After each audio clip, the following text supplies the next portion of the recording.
This is our only chance now. And what happens after this?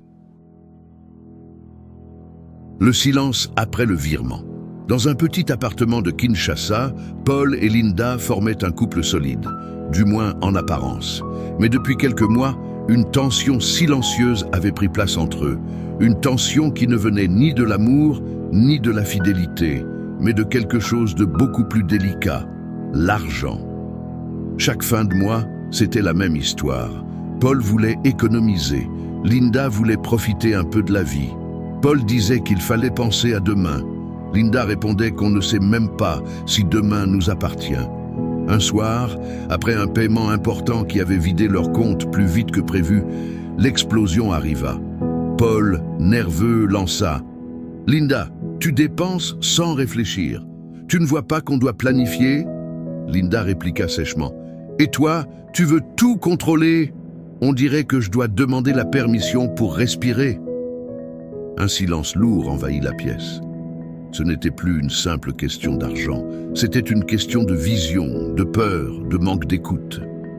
Paul s'assit, les mains dans la tête. Il se rappela une phrase tirée d'un passage biblique.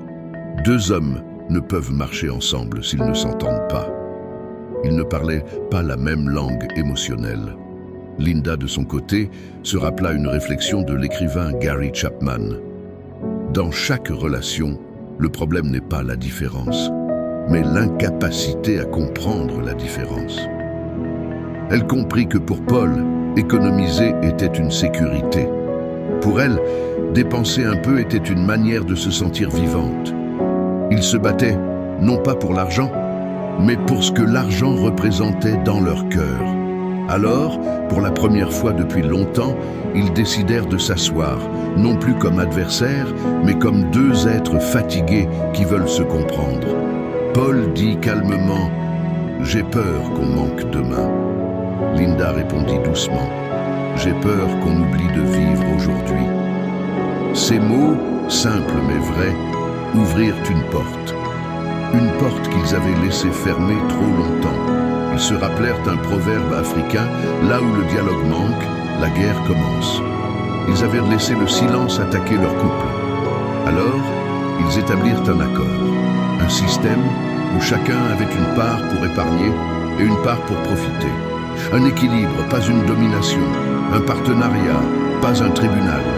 Et à cet instant, ils comprirent que la gestion de l'argent dans un couple n'est pas un combat, c'est une danse. Une danse où chacun apprend les pas de l'autre sans vouloir écraser ses pieds.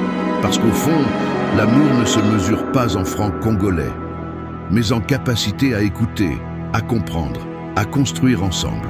Et vous, comment gérez-vous l'argent dans votre couple? Est-ce une source d'unité ou de tension silencieuse? Si cette histoire vous a touché, abonnez-vous, laissez un commentaire pour partager votre expérience et envoyez cette vidéo à quelqu'un qui pourrait en avoir besoin. On continue d'apprendre ensemble, une histoire à la fois.